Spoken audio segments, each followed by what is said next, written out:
Good morning. Today is February 5th, Thursday, 9:05. We are here in the Ways and Means Committee room. We have another varied day before us. With many more witnesses than we had yesterday. We're starting the morning getting an update on the child care contribution tax. This is really just to get our heads around how much money's coming in, how much money's going out. Does that make sense? Cool. Fairly new tax. And then we are getting having our hearing on the Department of Tax's budget request for our budget letter that will go to the Appropriations Committee. Appropriations has requested a new format for all budget presentations this year, and looking forward to the new shiny version from tax. And then we'll take a break, and we're going to need to take a timely break since we're hosting a joint hearing down in room 11. And first we'll need time to set that up. And then after lunch, we have a very comprehensive stack of witnesses to talk to us about the federal link-up language. That's that. Anyone want to say anything about anything? Cool. I have Andrew first. Does that work for you? Sounds good. Great. Would you like to come sit in the chair? And is Maud sharing the We screen? don't have Is a that the presentation plan? for the CCC, and she joined because my computer had an update this morning, so if I'm unable to share on here, Okay. she's gonna share for the budget presentation. Great. We'll go from there. How do you all plug in here? You join a Zoom. Oh, call right. Yeah, yeah. that, Saoirse probably sent you with your invitation to join us. Okay. I'll have to do that when it comes time for the budget. Will indeed. Okay. So the CCC, childcare contribution, last year was the first full fiscal year of the childcare contribution. I just have like a bunch of figures and things. I wasn't certain what you all wanted to know about. I chatted with Charlie yesterday morning, met with him and Representative Nigro Andrew, from House introduce- Appropriations. Oh, yes, Andrew Stein, Chief Operating Officer of Taxes. Good to be here with you all. Looking for a pen in case I need it. Thank you for having me. So childcare contribution, and Charlie told me there were two main things you all wanted to know about. One was how much money are we getting? And two, what's the compliance looking like? And I'm happy to chat about some other things. Emily Byrne and I have been meeting with appropriations committees to talk about kind of the timing and some end of year processes, which I'm happy to highlight for you all as well. And kind of why we implemented it the way we did. And a little teaser of something that might help with those end of year processes in the next couple of years. So I'll start with the money. And you have a piece of paper with your numbers on it. What I anticipated, you're going to say numbers out loud. I am. And then everyone's going to scribble them down furiously. Yes. And then sometimes maybe we're going to transpose numbers when they scribble them down I furiously. can send you all an Thank email. you so much. Yes. Appreciate that. Yes, happy to. Now, everyone they're scribbling. No, it's fine. To be very straightforward, I was in back-to-backs all yesterday and it was around 5 o'clock that I started the other things. Glad you're here. Yeah. So high level, you're looking at about $80 to $82 million from this revenue source. So there's a number of different ways that we can look at this from last year and this year. If we just pull the data, I'll give you three looks just so you understand how we can look at this. One is we look at returns that were for last fiscal year. Now, some of those returns didn't come in until this fiscal year. So in terms of the cash coming in, that's not necessarily the ideal way to look at this. But we got about $80.4 million from those fiscal year 25 returns, withholding tax and personal income tax. If we look at this fiscal year so far, if we look at cash receipts, so that's cash in the door, which I think that's how you really want to look at this. You're looking at 61.4 million so far, and that's 3 quarters. So, if that's 3 quarters, you have another quarter at about that average, you're looking at about $80 to $82 million.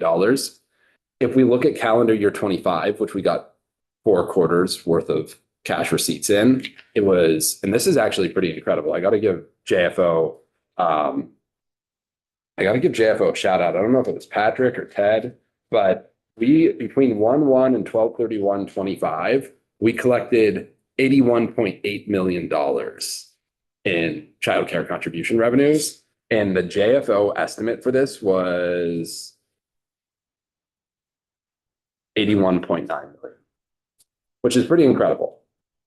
There was a big discrepancy between what the economists forecasted Which I believe, yeah. and I think there was just some confusion around the tax base, and it's I'll defer to them, but ultimately this is a tax on employers, not on individuals. So it's really not the same as the withholding tax base. There's also some other differences. And they were aware that it wasn't the same, but I don't think they understood some of those discrepancies as well. So, but I'll defer to them on that. But anyways, so I think you're looking at $80 to $82 million. In terms of revenue, in terms of reliability, I don't think you're going to see a lot more. Initially, when the first quarter of this revenue source, brand new revenue source, we had some compliance issues due to just like a lack of understanding about how this worked. And there was also an issue with one of the really, really, really big payroll companies where we flagged a calculation issue.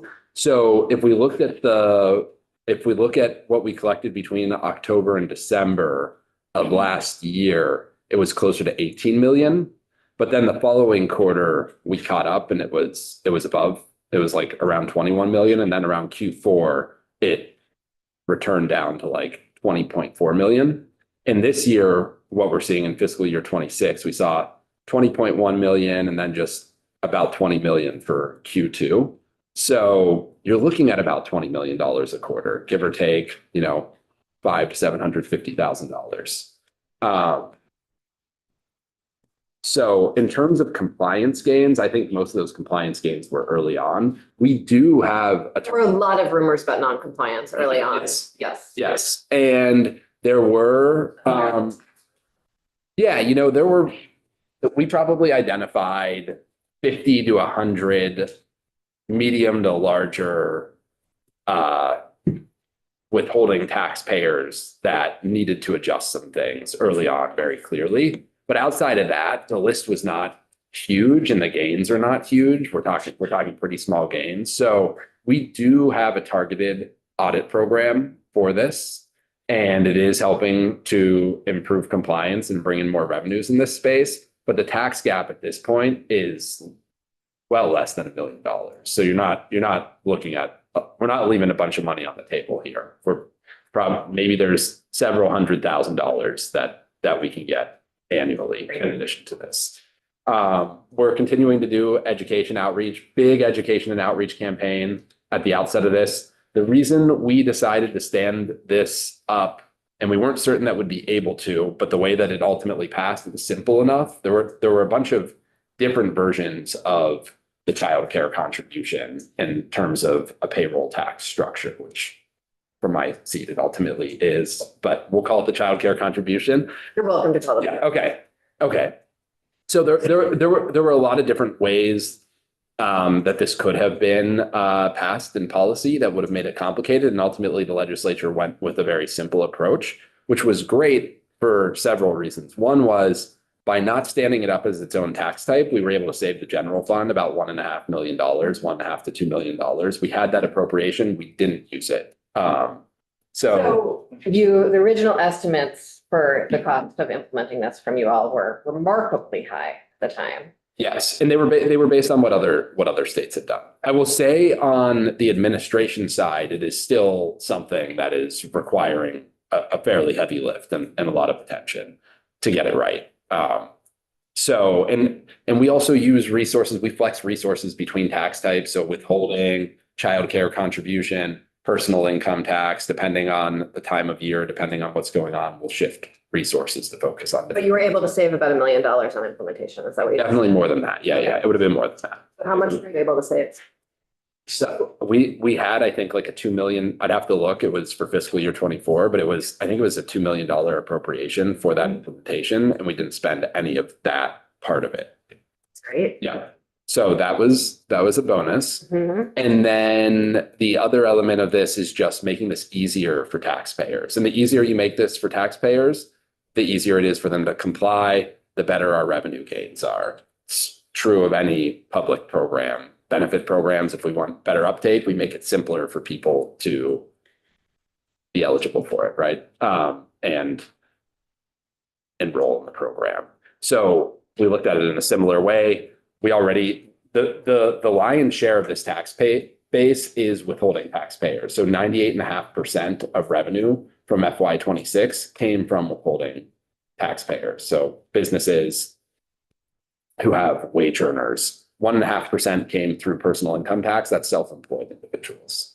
So again, the heart of this tax base is withholding that tax base. So by adding this as a line on the quarterly withholding form and a return, what we were able to do is make it so that businesses, and also adding it as a line on the personal income tax for self-employed individuals, is we made it so that individuals and businesses could comply with this new tax law and file with their other taxes, which makes it easier for them.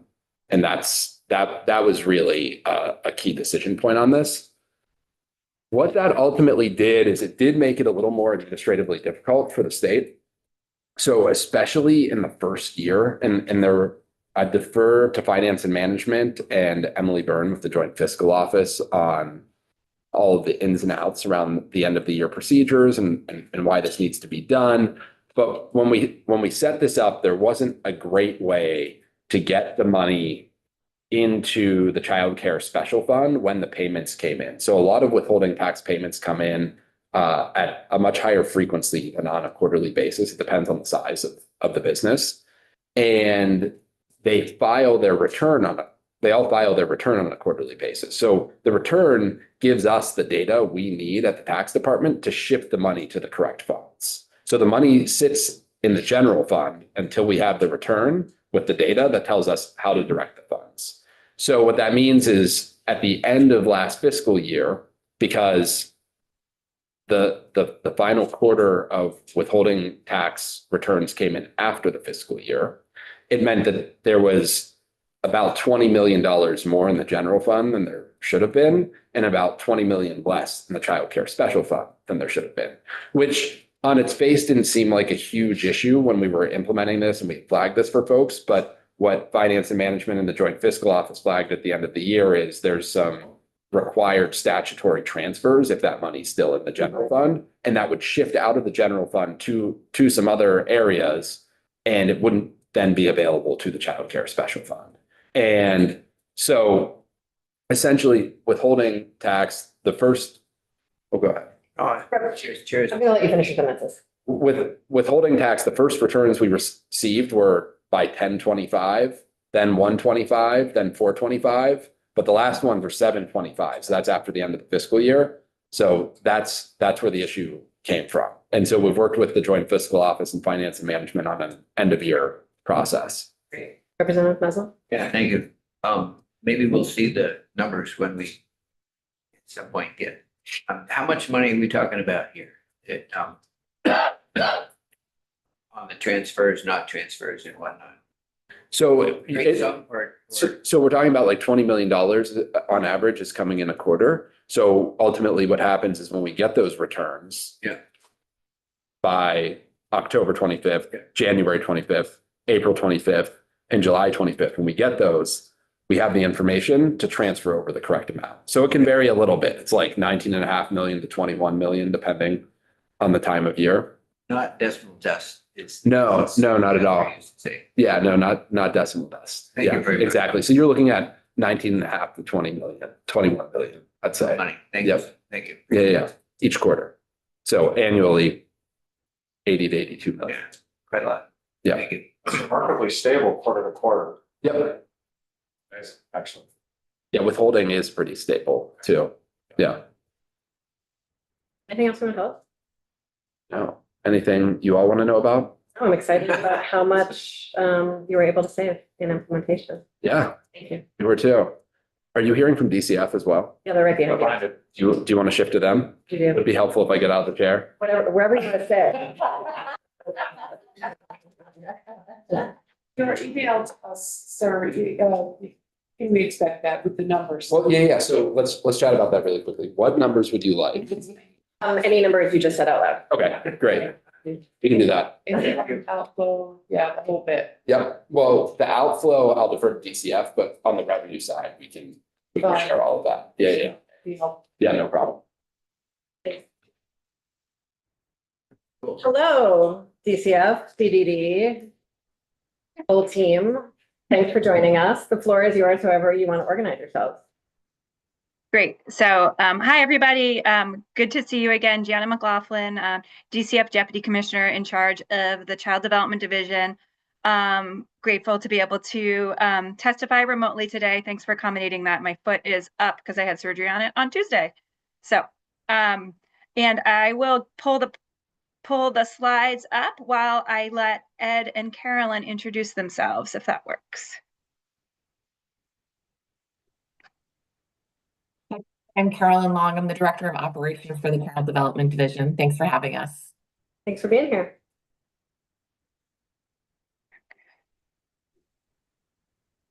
Ed Dwinell, Deputy Director in the DCF Business Office. Thanks for having us. Thanks for being here. Here we go. Okay, how are the slides looking? Can you see them? Okay, great. Okay. So we are, happy to talk to you about the child care special funding and the uses of it. As you were just hearing, in state fiscal year 25, there was the movement of the money from the collection into the special fund where DCF can actually use it. There were a lot of details that we were figuring out at the time. And so DCF didn't have had access to about this $60 million of it during state fiscal year 25. Again, this was the first year of it being collected and the first year of us standing up some of these programs. The really simple answer to how do we use the special fund is in the ways that we're supposed to in Act 76. One is on child care financial assistance, and the second is on a quality and capacity incentive program. So those are the two uses for the child care special fund right now. And then for this fiscal year, we're projecting spending about, 92.6 million we spent that much money. We have part of that includes the fact that there was a carry forward built into the budget last year as well. So that's why it's a little bit ahead of what the estimate is that Andrew just offered. So I have more slides, but we can answer questions here if needed. Yeah, Representative Meslin. Thank you. How does the incentive program work? Oh, I have slides on that. Okay, great. Thank you. Yep. And I know that's sort of a level of weeds we don't need to go very deep into. Okay.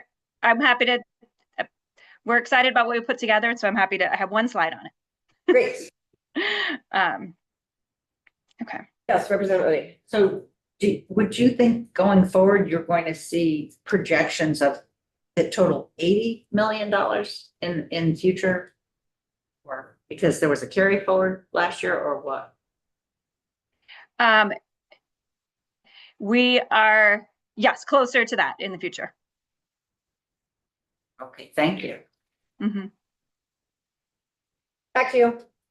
Okay. As we talk about using the child care special fund, I want to make sure that everybody's aware that we are, this is not the only source of funding for child care financial assistance. I'm very glad you're covering that. Thank you. Okay. So again, right now, what's in the fiscal year 27 governor's recommended budget is about $172.6 million in child care financial assistance spending. And so only 80 million of that or so, right, comes from the comes from the special fund. There's, you know, a big chunk of general funds that go to childcare financial assistance. We have federal funding sources. This is the Child Care Development Fund contributes money. There's some other, so there's CCDF there, but then you'll see some other sources down there because the state is pretty strategic in how it leverages various grant programs and to be able to do things like to be able to draw down additional money, to be able to draw down additional money for children in foster care, that kind of thing. So that's that federal money there. There is this funky EITC swap, which again is all about making sure that, again, the state can be really strategic. And I believe that one is to allow us to buy down our work participation rate for some other DCF programs. And then there's a small amount of sort of Medicaid global commitment dollars used as well. And that's typically for children who have a special healthcare need, or, you know, there may be, you know, there's some other reason that they need that safe, secure, stable care that quality childcare can provide. So, Representative Holcomb. This is so helpful. Thank you very much. Is Vermont still using TANF too? And is the general fund, does that include required state match to retain access to federal funds? I'm going to let Ed answer that question. Yeah, some of the general fund is used for match for the federal sources that are listed here. And the EITC is, as Janet was talking about, used to buy down the work participation rate, and it's reported on the TANF report.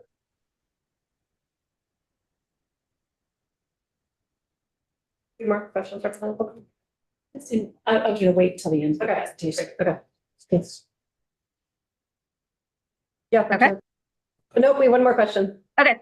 I'm just curious with the reductions in Medicaid that are coming. Do you see future funds dwindling?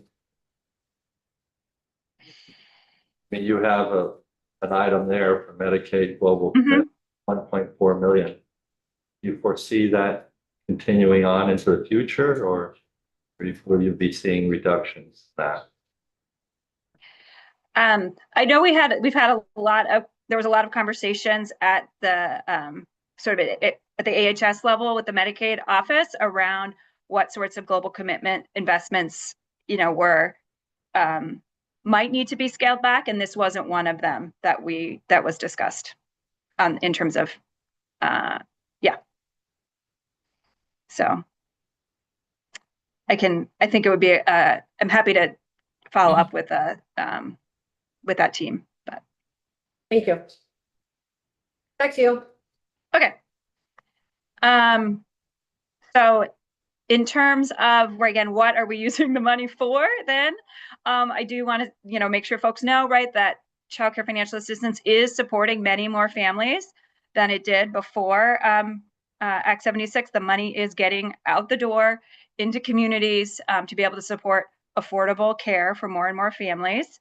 So, you know, December 25 compared to December 22, there's a 76% increase in the number of children receiving child care financial assistance, and over a 50% increase in the number of families that are benefiting from subsidized childcare. So, Jen, do you know, so I'm going to compare to like 2018, 2019, because that feels more reasonable in the grand scheme of COVID life.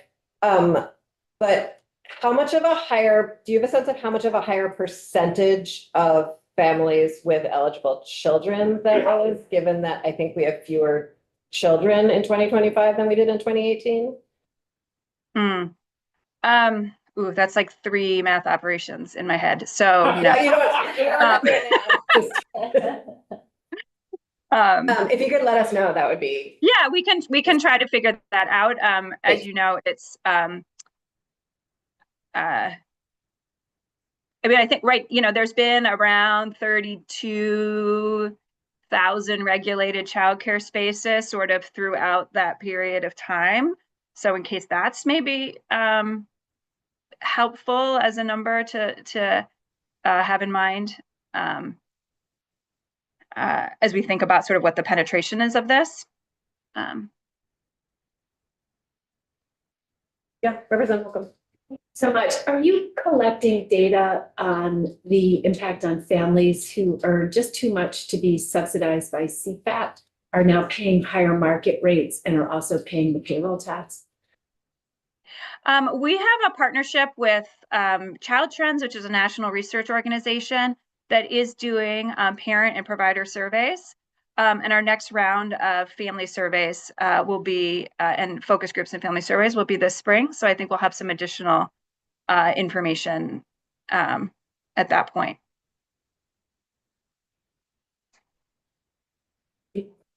I guess the question is, there's been no modeling on what the impact would be.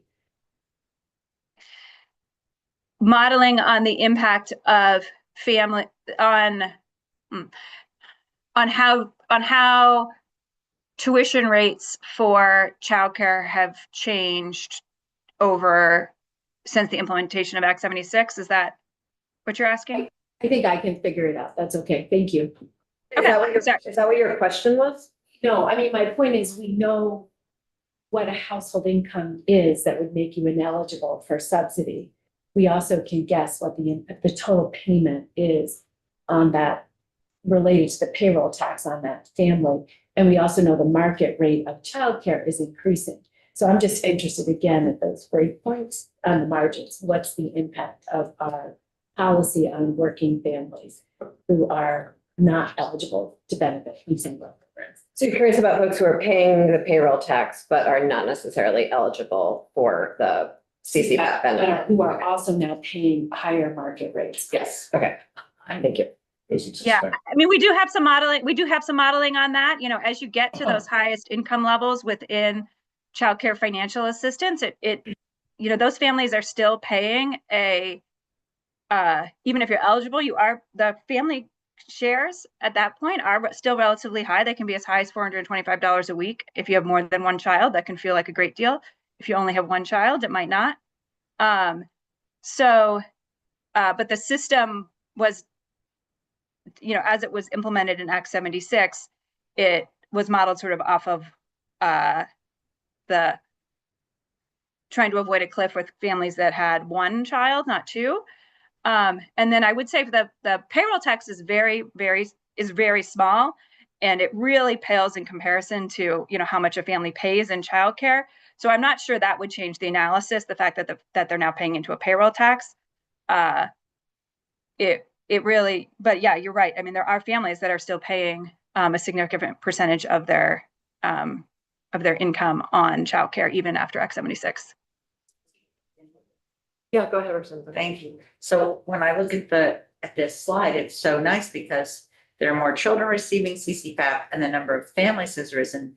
But I wonder if you've got a slide coming up that shows the cost of care and if that's risen and where it has risen.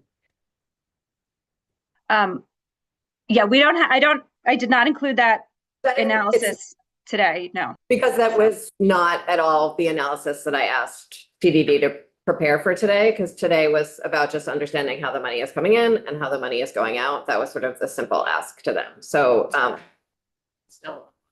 you are welcome to know that it is the sort of cost of care is more closely in the human services jurisdiction, because it's something they've taken an enormous amount of testimony on over the last few years. Yes. And I really appreciate that. But in that vein, if we're looking at total money coming in, it would be helpful also to look at some of the federal funding streams. And if we could get a breakout in addition at a later date, because obviously that wasn't part of the ask, but for things like the, the SSBD, the development grant, the federal CFAP contribution, Head Start is also being used in this sector. It'd be interesting to know total money and not just this particular initiative. Because and then we can also evaluate the impact. So a further breakdown of the previous slide. Yeah, we need additional categories on that slide. It would be helpful to me. Back to you, Janet. Okay, so Okay, so then I want to just point out too, there are two things that are happening in terms of the spending. One is that more families are benefiting from Child Care Financial Assistance as designed. The second piece, is that the state is paying more on behalf of those families. And so this slide just really shows that increase in Child Care Financial Assistance spending by the state. So you can see this dramatic increase as the special fund has kicked in. And like I said, that is driven by both more families participating and also by paying early childhood education and after school providers at higher rates, which again was a big part of the discussion and the design, so that those programs could be sustainable and could begin to start paying fairer wages and broader compensation to their workers. So I like this slide just because I think it really shows just how dramatic the change is. Thank you. Mm-hmm. Okay. So that's I think what we had to say about Child Care Financial Assistance spending here. And then the second, the other major bucket here was the Quality and Capacity Incentive Program. As part of the changes associated with, considered during the year that Act 76 was passed and then built into Act 76, we did change how we wanted to incent, how the state wants to incent quality amongst early childhood education and after school providers in regulated childcare settings. And so instead of building quality differentials into the Child Care Financial Assistance payments, the choice was to set those payments at a level that would support programs in offering high quality care, and then to incent folks to take specific action related to quality through a specific quality and capacity incentive program. We have and it tasked CDD with designing that program. And so we have sort of a 3-part program that we're implementing. Again, this is all relatively new. So we rolled it out, started rolling it out in October of 24, and sort of completed so we're, into our second year of implementing all of this. So one piece of it is achievement bonuses. And these are payments this includes payments for improving or renewing your STARS level, which is our quality recognition and improvement system for regulated childcare programs, for earning a specialized childcare status. And being a specialized childcare program means that you've done additional training and have additional supports in place to support children who may have additional needs to be safely included in care. And that can include children who are in protective services or children who have a special health care need. So we really do want programs to have that specialized childcare status so they can work with caseworkers, they can work with families, and can provide that extra assistance that those children need. And then another piece was around achieving individual credentials or level certificates. And again, these are financial incentives for people that have taken the steps to get that degree, get that next credential. And we want to recognize and incent that because we know that is associated with higher quality. The second piece, good. I have a question for you. So the Child Care Financial Assistance is essentially an entitlement, and we have sort of this revenue source of the payroll tax. And right now it seems like your numbers are working out. But you have all those other revenue sources that are also covering. So where are you adjusting when adjusting is needed? Are you reducing spending in the Quality and Capacity Incentive Program? Are you increasing your general fund ask? Where's your wiggle? Yeah, we definitely try to spend down. Well, maybe I'll let Ed and Carolyn are the experts on this because they really manage the flow from one bucket to the next. But I know we try to obviously spend down. Our special fund is usually first in line.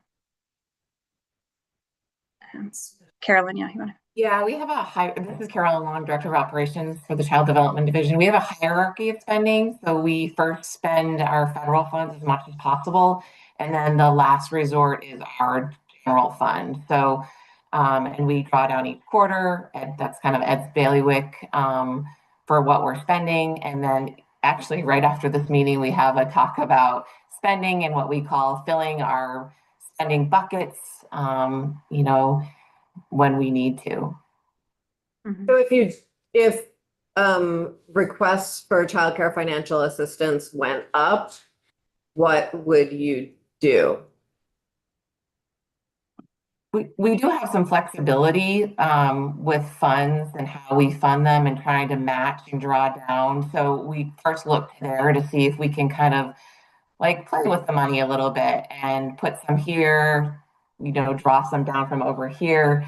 We haven't had to ask for that. So I guess we really haven't encountered that issue just yet. With what we've had, we've been able to make it all work. And if In the- you, Can I just, I think in the FY27 budget, you'll see that because the special fund estimate was reduced from what was what it was a year ago based on what Andrea just talked about relative to the economist predictions, you'll see that this year in their FY27 budget, we have a reduction in special fund and we have an increase in general fund in what we put into the budget. So.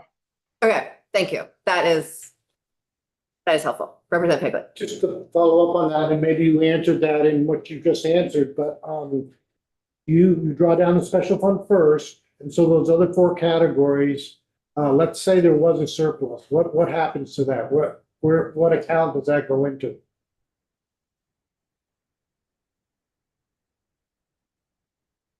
I think that this is a new thing that we're just working out. And I think that is something that I think that finance and management and tax are trying, and then the AHS central office are working on figuring out. So we can get back to you on that piece of it.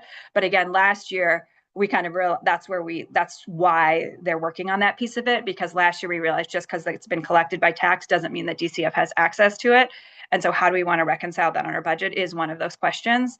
And we will just be getting to that for the first time this year. So I agree with you. Like, that's an open question. Thank you. Thanks so much for your time today. Really appreciate it. Okay. Great. I'm sure we'll see you all soon when we go deeper into pre-K. Sorry. Take care. Okay, thanks guys. Bye-bye. Andrew, if you would like to rejoin us. Yeah, no, take your time.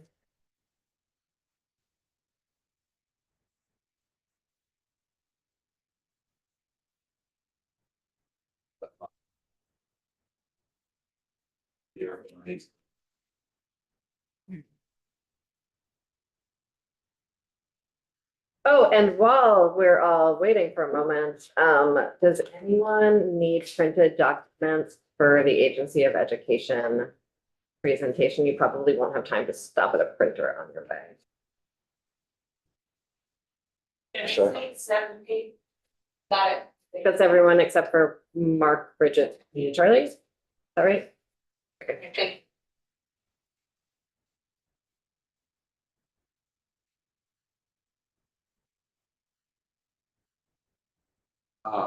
So can you Yeah. so like Yes. There you go. Just a stupid process question. So when tax collects the money, doesn't necessarily mean that DCF can spend the money. Well, I think what she's referencing We'll wait for you to go sit in your very nice picture. Oh, does that work? Hold on, let's get there we go. Good, Mr. Clark. No. It looks like that particular image looks like something from like a 1990s Mac, like I don't know, like an 8-bit, like highly pixelated version of the state seal. Yeah, pretty awesome. Our new commissioner who's very detail oriented when it comes to these things. And we have a few whales tails in Champlain too. Yeah, look at that. Most certainly, that's what those are. So Andrew Stein, Chief Operating Officer of Taxes, back here again. We just wrapped up the childcare contribution conversation, but the question, I think what Janet was referencing is we get the money in via payments, but until we get those returns, we can't transfer the money over. So for example, in the fourth quarter, we should have had just about all of the money that came in on withholding, but it wasn't until July 25th, after the end of the fiscal year, after the end of the reconciliation period for the fiscal year, that those returns came in with the necessary data to shift the money to the correct fund. Gotcha. Okay, so that's. So I think that's what she's referencing is like, oh, they have the money, but it's not available to us because we don't have the data to shift. The second that data comes in, our system is automated, it's programmed. It moves automatically. Now, there can be amended returns, there can be audits that these things change over time, but in general, that's what's happening. So I'm optimistic that a couple years from now, we won't have to do this end of fiscal year $20 million rigmarole. There might still be a little bit of an estimate that the Joint Fiscal Office and our analysts work on at the end of the year to make sure that 1 or 2 million is accurately in the right fund. But this like $20 to $22 million issue that we encountered at the end of the fiscal year, I'm optimistic that 2 years from now, we can reduce that considerably. And what we're planning to do, we're at the outset of a version upgrade of our integrated tax system. And the platform we're on is 2 platforms ago. So the same platform is being used by the Department of Labor for their new system, by DMV for their new system. And the version that we have is what's called version 12. So you've got Core 21, which came out in 2021, which is what DMV runs on. And then you've got Core 26, which is the platform that the Department of Labor's new system is going to run on. And we're updating to Core 26, which is going to be the most up-to-date version. When we do that, as part of some other changes that we had to make, we overhauled our system's payment structure last year, like this time last year, in anticipation of this version upgrade. One of the things that we're able to do once we implement the version upgrade, and I've asked for it to be a part of the version upgrade implementation, is we can make it so that when withholding taxpayers make payments to us, they can delineate. There will be a line for withholding and a line for the child care contribution. So they can break that out. That'll probably roll out around this time next year. And then we're going to have to do a big outreach and education campaign. So that's why I say we're probably 2 fiscal years away from actually being there on this front. And at the end of the day, it's going to require voluntary compliance from taxpayers to do this as part of their payment. And the return is ultimately the guiding like legal document when it comes to your tax liabilities. So it's possible that somebody might overlook something on their it's essentially like an electronic payment voucher on that electronic payment voucher. And then when they file their return, things will get trued up, and that'll happen automatically in our system. Sorry. Yeah, but the idea is to get the money in there sooner rather than later so that DCF has the money to administer these important programs. Is that helpful? Awesome. Thank you. Great. Rabbit hole looks great. Yeah. So in terms of time, do you want me to wrap up in the next 40 minutes still? I just want to make sure. Yeah, that's totally doable. Okay. If there are particular elements that you all are interested for me to hit on, let me know. I'll go through some slides a little quicker that you all have seen before, and then we can spend a bit more time on some other slides. In terms of the format, it's going to look pretty similar to what you all have seen in the past, because a lot of what we were already doing was part of what the Appropriations Committee's asked for. We just added additional slides based on those requests. So I can highlight those for you all. So I pretty much always begin the budget presentation with an overview of our mission, our goals, and our core values. You all are quite familiar. You all are quite familiar with this at this point. So I'm not going to spend a bunch of time on this, but we really do seek to have strong alignment at the department. You know, making sure that we're all aligned around what's our mission, what are our goals, what are our values. It's very, very helpful. I'm having like a wave of missing Craig Bolio. Yeah, he crushes this. Theme when he Yes. covered that slide. Yeah. Yeah. Do you want me to go? Do you want? I I can't, I'm just like the only important this. Yeah. Of Craig in this moment, that's, but you're doing a great job. He and I have a call Monday morning, actually. So I'll tell him. Yeah. I'll pass that along. Yeah, he's wonderful. We miss him. Our new commissioner's wonderful too. Different, but wonderful. And actually, one thing I should probably just pause and say, I shout out to Commissioner Schuldeis for coming in. It's not easy to come in when your predecessor has been so beloved and such an extremely high performing commissioner. And, Bill, I'm just going to call him Bill because that's what I call him. Instead of being officious Commissioner Schuldeis. Bill has a ton of experience, 30 plus years, is a very successful executive, and he came in and it has been really helpful to bring an outside perspective in terms of some ideas that we have for this next year around opportunities to enhance service levels. He's got a lot of great ideas, especially coming from the retail sector, about how to improve things and improve user experience. That's So great to hear. And I did not mean Yeah. in any way No. to denigrate his I didn't- service. I just, I didn't think like so. imagine Craig and how he would he's one. have that excitement. Yeah. about service. Greg. And I also don't want to spend very much time on these slides, and now we have, so I'm gonna ask you to continue on. Representative Maslin, I saw your hand. So. Yeah, So I tell them the people you. Oh, okay. All right. Representative Maslin.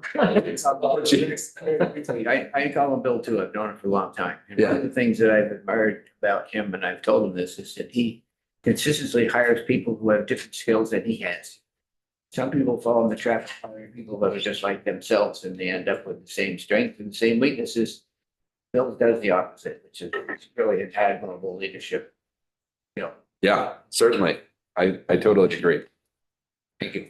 You're welcome. Yeah. So our core values, just want to emphasize, we use these for decision-making purposes all the time. We were using them yesterday when we were looking at the version upgrades and key decisions. And oftentimes there can be tension between service and integrity if you're trying to really safeguard something that can impact your service levels. At the same time, if you're trying to improve efficiencies, that can create small risks here and there that we need to identify and mitigate. Sometimes we have opportunities to improve both service and integrity, and that's a great opportunity. So we take that when we can. We keep going. Okay, so this is high level view of our budget. We like to break it up into major categories. Salaries and benefits and IT account for 90% of our budget. That is really where our money is going. We pair talented employees with effective software and we get great results. That's our MO. That said, IT is an ever evolving process. There's always opportunities for improvement there. Our integrated tax system is a huge success. We just completed a new scanning system, huge success. I'll go through our current initiatives here, but on the IT front, you've probably heard a little bit about our new property tax system. It's not at the level of success that we'd like to see it right now. So we're working through that situation. We have a vendor who's working with us, and we'll keep at it. And Jill Remick actually said that ADS had been incredibly helpful in sort of improving some of those negotiations. Yeah. And you're talking in particular about the Mapati. VTPI, yeah. Thanks. Yeah, you're welcome. You're welcome. And so then the rest of our budget, we have very little wiggle room in our budget, right? Salaries and benefits, those are what they are, so long as you maintain your workforce, which we want to maintain our workforce. IT, we don't have a lot of wiggle room there. Rent and building services, not a lot of wiggle room there. Postage and printing, internal services, that's our, state audit revolving fund, and finance and management, payments, HR payments. I put ADS under IT, just so you all know. And that is a big expense for us. And other are a range of things from other personal services. I will break out here somewhere of everything that I put in the other category. But if, furniture, things like that. So current initiatives, implement new policies, a lot of personal income tax updates this year related to tax credit and exemption updates, which you all, I'm sure, are very familiar with. Everything from the child tax credit to the earned income tax credit to retirement income exemptions, veterans credit, et cetera. Maintain high service levels this tax season. I'll get into what our service levels looked like last year. And one thing I want to call out is you're not going to see, we don't have a slide. I think in the future, we're working on an update of our KPIs, our key performance indicators. And a number of the ones that you'll see here are still KPIs. This is later in the presentation for us. But a key one is how we're doing on the phones. And we handled 115,000 calls in calendar year 2025. And the average call wait time was 1 minute and 5 seconds. And that's down a little over 20 seconds from the prior year. I'm not aware of any Department of Tax or Revenue in the country that has such low call wait times. So we're proud of that. Continue to modernize the property tax system and current use. So current use shifted into our integrated tax system in December. We're very excited about that. Vermont VT Pi, we're still working on that, making gains here and there. And yeah, that's an evolving issue. I also think, and you'll talk with Jill Remick much more about this and Deputy Commissioner Samroff, but also thinking on the policy fronts about ways that we can modernize the property tax system. Something that I think we should all be aware of is that building an IT system to support a really an administrative system that's not more consolidated, that's not more consistent, that's not more standard, is much more difficult to do. Building a complex system for one administrative entity is way easier to do than doing it for 250 administrative entities that have different demands, different timelines, different preferences around what bills look like, different ways that they do X, Y, and Z. And that is going to be a challenge on any property tax project. So complete the new scanning system. We've done that. We're excited. It's great. It's tons of efficiencies there. When I first came to the tax department, when I came back to the tax department about 5 years ago, Craig told me one of my top 5 priorities was figuring out what to do with a scanning system that had fallen off schedule and was essentially mothballed. And what we ended up doing was going out, redeveloping our business requirements. We went back out to RFP and we found a vendor that's been wonderful to work with, and the team in our finance division has absolutely crushed this project. So we also created, it's something I've spotlighted in the past, a division called the Business Improvement and Implementation Division, which was really modeled after the model that we use to implement VTax. So when we implemented VTax, we had a vendor side project manager. We had an IT side project manager, Tom Bonomo, who's still with the state and was the AHS IT director for a while. And then we had a business side project manager, which that's really, really important, the business side project manager. And that was something that was missing from this scanning system project the first time around. And so the initial VTax project managers were Doug Farnham was the initial one for 1.5 years, 2 years, which some of you probably know, Chief Recovery Officer for the state. And then the second one was a guy named Craig Bolio, who hit it out of the park and then became our deputy and then became commissioner. And the guy who followed behind Craig, this guy, Aaron Cagle, is an absolute talent. We're super lucky to have him, super grateful.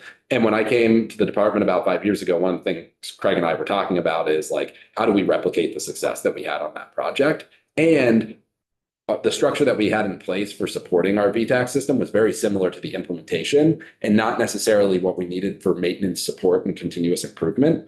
So it was very clear to me that the demand, and Aaron and Craig, that the demand for services in that space of our organization far exceeded our supply. And so what we did was we created a division to essentially replicate that work. And it's been really helpful. It's been really successful.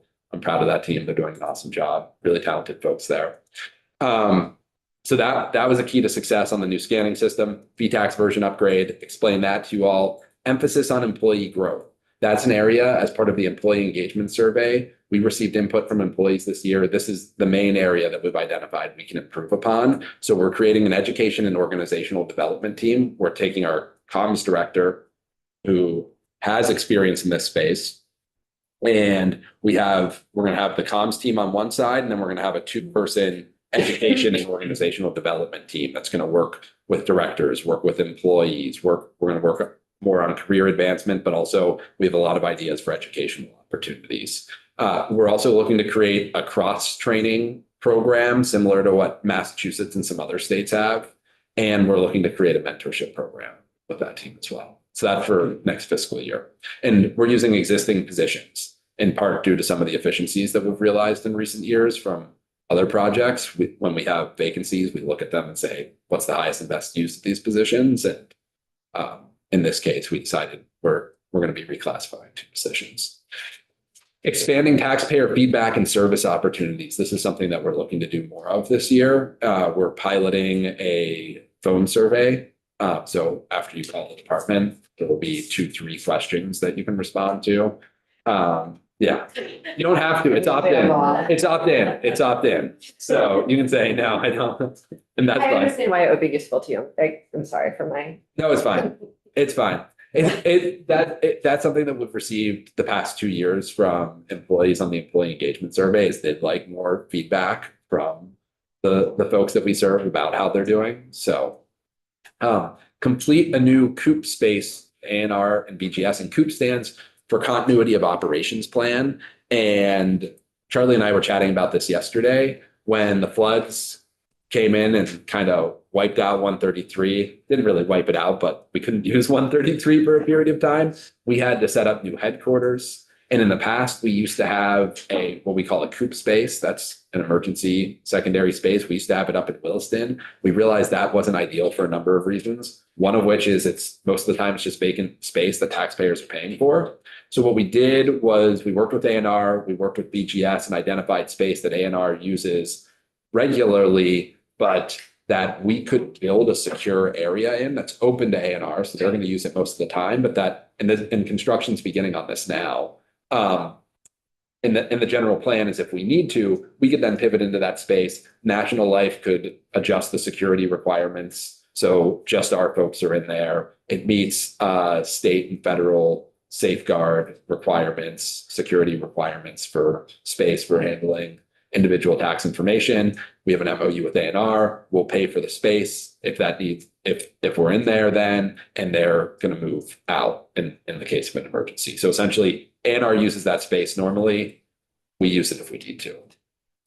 So I'm pleased with that, like kind of cross-departmental agency collaboration on this. Secretary Moore has been great. Chief Operating Officer Kim Greenwood, ANR, terrific.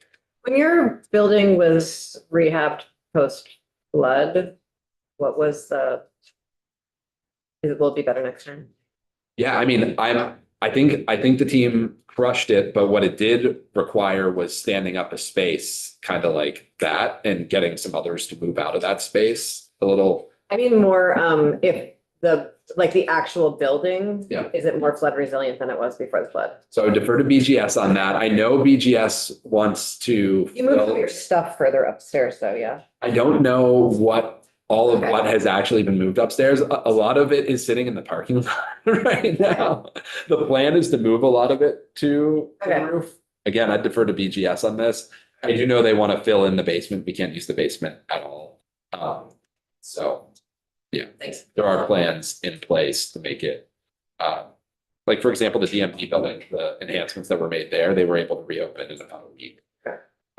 Whereas we were shuttered for 5-6 months, which frankly was not that long, considering what they had to do. Thanks. And then advanced tax season review and continuous improvement exercise. This is something that our bid team is doing with frontline employees after the tax season to solicit and receive feedback about opportunities for improvement, and then turn those into recommendations for our leadership team. Representative Brannigan. Just want to mention that on that last one, I personally hear a lot of concerns about that. Which one? tax season review and continuous improvement exercise. Yeah, what can you tell me? I can bring you a bunch of specifics if you want. Sure. It's simple things like not getting a phone call back Hmm. or saying, yes, a mistake has been corrected. And then the next month, the client comes back in and hasn't been corrected. Hmm. Things like that. Okay. Frustrating for not only the accountant, but the client, the taxpayer. Okay. If you want some more specific complaints, I can get them for you, but yeah, Sure. I think that whole area probably needs Yeah. special attention. And well, this time of year is a lot of stress for everybody. Mm. But the frustration with the tax department is a years-long complaint that I've heard about. Representative Brennan, what I'd encourage you to do is, because I've experienced a lot of responsiveness when I've sent complaints, is to really like, when they come into you, send them along to Andrew or Rebecca, and so that like they're able to engage in continuous improvement instead of Specifically to Andrew or Rebecca, I don't think they contact those people. I think there are other people they. well, for you to collect them and send them along. Ah, all right. Yeah, if there's Do that. yeah, I think that's a great way. What I typically do when like somebody I know reaches out to me, I often just give them the number or email address of that area in our department. And I say, hey, reach out, because we have a directory that, you know, depending on what tax type they're having an issue with, reach out. And then if you don't get good service or you don't get a resolution on this issue, let me know, circle back then. And I don't think I've ever had anybody circle back to me in that case. So if there is somebody who's struggling, either reach out to me, Rebecca, our tax commissioner inbox, and just ultimately, we can't talk with you about another taxpayer issue, but if there is a problem and they reach out to you, it's good for us to know about Can you it. talk with an accountant about it? Only if they've signed the necessary forms to represent their client. But yes, we do that all the time. We work with tax preparers all the time. That's what I can. Yeah. Realizing you have 76 slides. Yeah, we're not going through 76 slides. Okay. Just here, there's We can things. also have you back. Yeah, there's things like org charts and what have you. And also you all can wade through this. And then if you want to bring me back, Okay, great. check in on anything, let me know. Okay. I'm going to breeze through some other things, but I put the meat at the front for you all, these appropriations committees. So this is a summary of the ups and downs. You'll see a more detailed version of this, but you know, really salaries and wages, we have an up.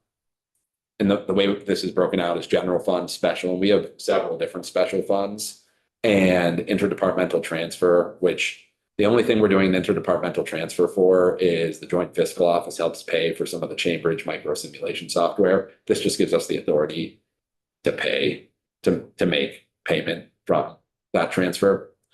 So salaries and wages, that's our biggest up. That's the biggest part of our budget. Not a surprise there. Health insurance and biggest up by total dollar value. We're talking about a 2.4% increase year over year across all of these funds. So a little under 3%. $221,000, that's health insurance. We've got retirement, other benefits and workers' comp. I don't remember exactly why this. Frankly, this is probably related to like one or two particular specific personnel situations as to why this is. How did you go below 3%? Can we wait on that until the next slide? Yeah. And I can put a spotlight on that. Actually I can do this now. Decrease in contractual services is the big thing. And the big thing is on IT, because we just wrapped up a few things. This is our annual operating budget. We do have one appropriation outside of this annual operating budget that's almost gone, which is a multi-year appropriation from our computer modernization fund. And there's about $3.2 million on that. I put an overview of that in our November, in the November overview to the Joint Fiscal Committee on that fund. And we've held on to that for a number of years. About 3 or 4 years ago, we shifted for our computer modernization fund, which we've had since 2007 and has helped pay for a range of updates at the department. we shifted from a multi-year appropriation, would receive like 5 to 10-year appropriations of like $10 million. We shifted from that to bring it into the annual budget process. And that was for a number of reasons, probably most importantly is just transparency, have these discussions year after year. But another important element was Craig and I realized he and I understood how that worked a lot better than anybody else. And we realized we're not going to be at the tax department for forever. So we wanted to make sure that it was part of an annual process where other people understood. Where are you going? I'm just kidding. Not going anywhere right now. Yeah. Tell me what percent increase you budgeted for in health insurance? This is it right here. So what is it year over year? What percent are you expecting your health insurance cost to increase over last year? Give me a second. Paper copy, scribble on. No. I have to go in to another file. Just wants to make sure we're not looking at inside his entire computer. Yeah. Which is a reasonable terror when sharing your screen. Yep. And I'm assuming there's a standard rate for. Or are you doing that actually? I need to look at that. So we have, health insurance.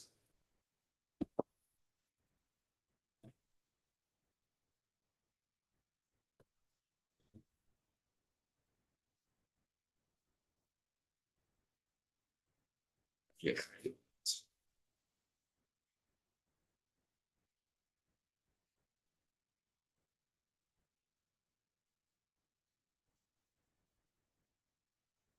So I have health insurance for, I have a number of rows here, so give me a second.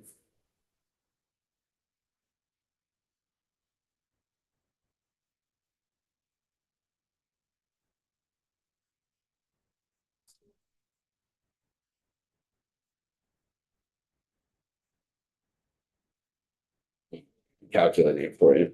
Just give me 1 second. And, in a department of our size too, it can vary significantly just based on. Oh, just if people speaking, like having different family arrangements. Yes, exactly, totally. So say, we have like 5 people who retire who have family plans and we have 5 people come in who are single. Mhm. Difference there can be like $100,000. Something like that. It's huge.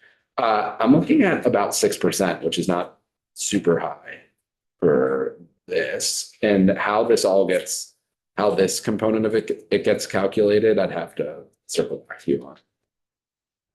Yeah. Thank you. Yeah.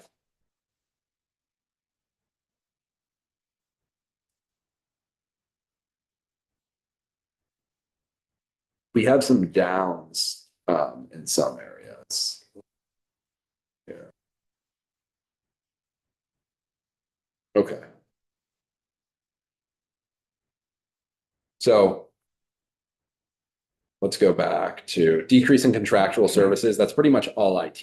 So we're coming off, I was sharing, we have this for our version upgrade. We're not paying for that out of this year or next year's operating budget. We're paying for that out of the end of a multi-year appropriation that we had.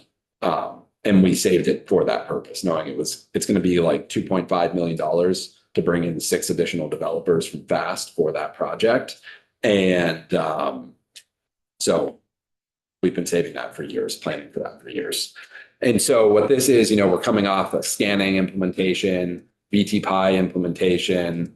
And then we also have a down we're part of the Multi-State Tax Commission's Joint Audit Committee on Corporate Income Tax. And initially when we joined that, we were given a quote as to what it would cost us when we came up. It was phased in over 3 years. And California joined, and that greatly reduced our annual payment. So thank you, California. Essentially, the more scale you have, the more affordable it is for us. And that, I think, Rebecca and Will presented on that, but essentially that allows us to team up with a bunch of other states, multi-state, we're a member of the Multi-State Tax Commission, and the Joint Audit Committee is a group of auditors that audit really big corporations, really complex corporations on behalf of, I don't know, now it's like 30 different states. So they break up the different states into similar tax structures so that they can do audits. So Vermont and is part of like a portfolio. It's a really helpful piece, especially given that the IRS's capacity is going down. Huge, yeah, huge. And there's other things going on. The Federation of Tax Administrators, wonky, I know. We have an I tried to operation. go to one of the conferences and they wouldn't let me come, so. Really? We have an operations leaders. Really? There are, oh. We can talk about it another Yeah. time. No, I was gonna say there's legislative professionals, but there might not be legislators out. Yeah, okay. Anyways, we do have an operations leaders group that is sharing a lot of information and talking about ways that the states can work together as well. So, okay, so increase in accessibility costs for interpreters. So in the past couple of years, we've really ramped up our translation and interpretation offerings to assist folks whose first language is not English. And last year we spent about a little over $22,000 on interpreters. We're anticipating spending more. We used to not budget anything. So I think that started from some statutory changes that we made a couple of years ago. yeah, well, that was part of it. We also, You can also take credit. I'll take a little bit of credit for this. So my partner is a language teacher and an interpreter, and I was aware of a number of situations related to folks not getting the services that they need in this space.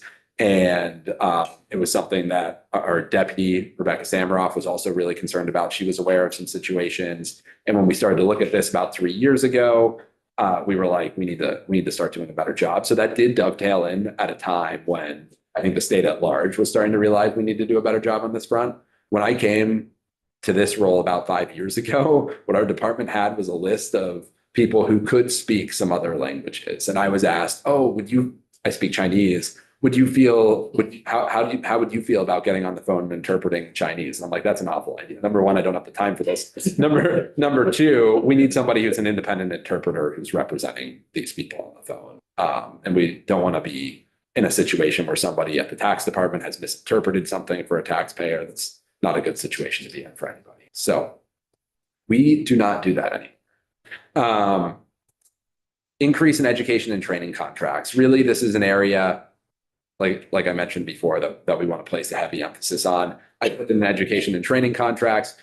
I'm looking at the budget. We'll have a budget for education, training, conferences, those types of things in general. And it might be that, maybe would spend a little more from this line item and a little less from some of the other line items. But in general, this is how we budgeted. And this is in response to both employees and managers saying we need to do a better job in terms of helping our workforce grow, evolving with the times, and developing technical soft skills.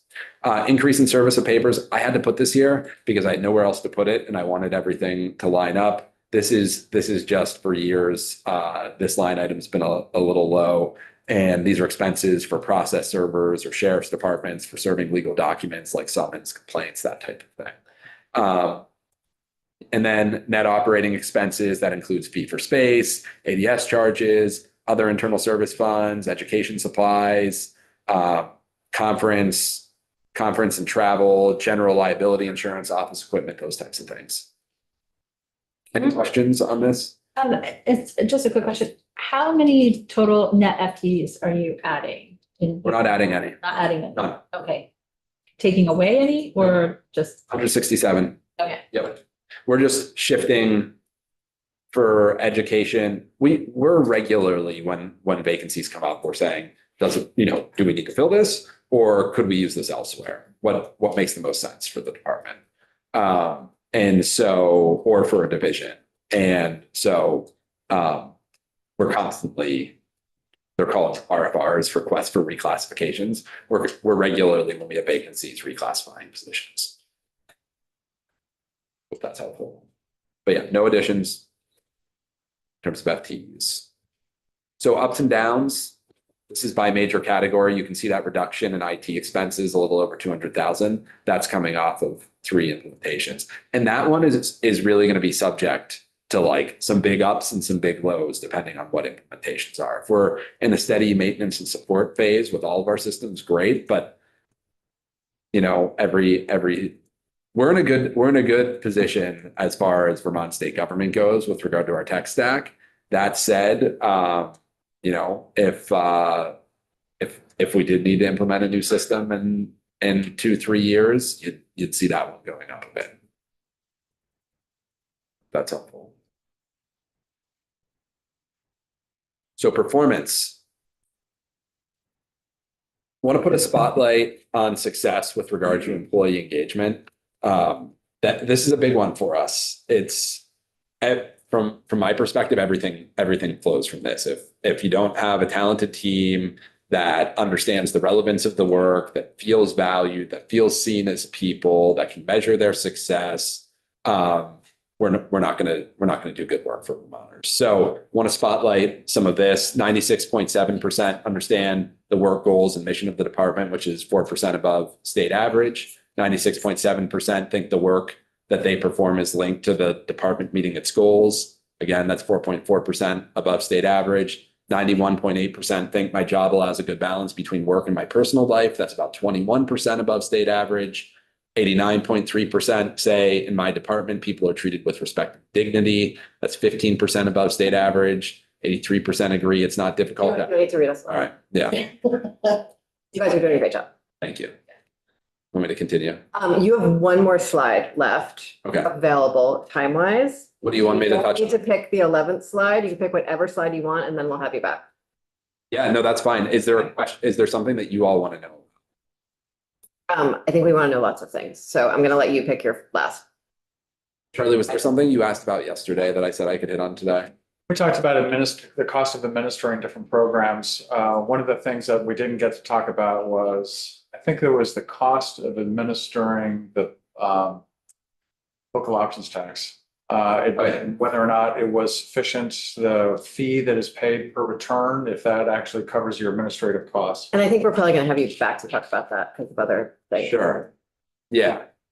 Yeah, so that was one of the things. I think the other thing we talked about, also the cost of administering the veggie program, again, something we can talk about later.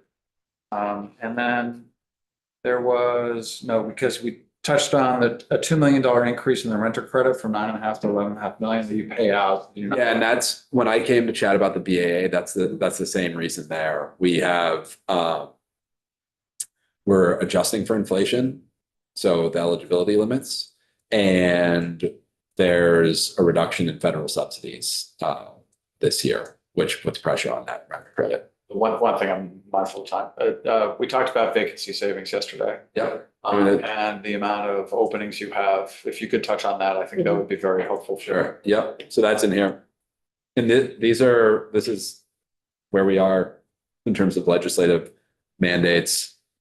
And we focused on just last year. And if you want to know about others, you can go to that link on our website. So vacancy FY25, this is based on a 12-month average. We took a snapshot each month and we were at 12.3%. Frankly, I'm not satisfied with this. I'm not thrilled about this. Is the highest it's been in a while. When I shifted over to this role in early 2021, sometime around that summer, the vacancy rate was quite high. It was around 20%. And we formed a cross-departmental recruitment team. And we were able to get this number down to like 5 to 6.5% for a number of years. And the main driver last year and this year of our vacancy rate has been our compliance division. And it's for a number of reasons. One of the reasons is we lost 3 or 4 supervisors over the course of a year. And so when that happens, you don't have the people to serve as hiring managers for recruitments. We have a new audit manager who came to us from the IRS. She's formerly the head of corporate and business audit for the Northeast under the IRS. We're thrilled that she came to work with us. And she's making headway on this. This team's making headway on this. This is a tough one, though. Compliance is a difficult area to recruit for every department and agency around the country. We do not pay what other states pay in this area. And it's an area that you could make an enormous amount of money if you were in the private sector, Yes. skill set wise. Yes, and I worked at the auditor's office. I was the deputy there before this role. And we had a market factor adjustment for some of our positions. DFR is a market factor adjustment.